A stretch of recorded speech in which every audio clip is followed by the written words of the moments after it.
So that moves to f7. Now bishop f4, making it difficult now for knight c7s.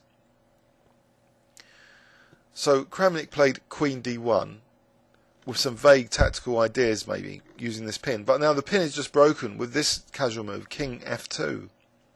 And black really is not doing much. He's getting tied down, actually. After knight b3, the bishop attacks the queen, and now we have this disastrous position coming up, where Carlsen sacks the a3 pawn, but it leaves black in dire straits after knight e2.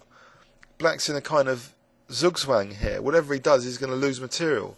The knight is pinned to the queen, this bishop's pinned to the rook, this knight's also pinned to that rook in a way. If queen e4, then there's bishop takes f7, winning the queen. So any move kind of loses here. If rook a8, he just loses b3. So as Lawrence Trent would say, when you've got so many pins like this, this is when the position can be called bad, in inverted commas. So basically after knight e2, Kramnik had had enough here.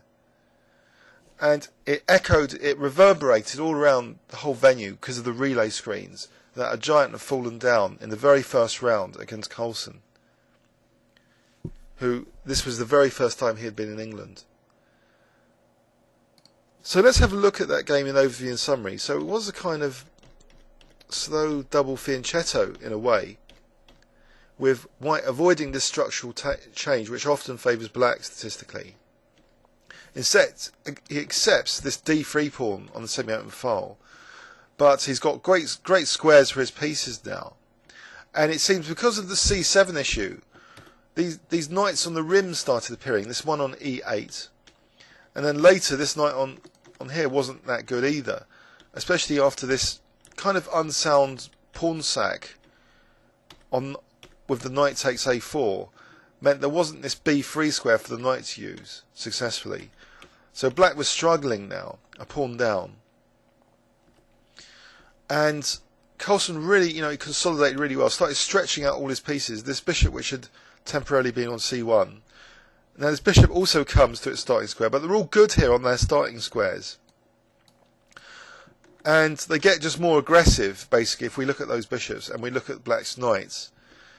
There's a kind of art to this game in managing bishops and knights, really. So unpinning this bishop. And now look, so both bishops coming to very dominating positions. Now, this one and this one on that diagonal.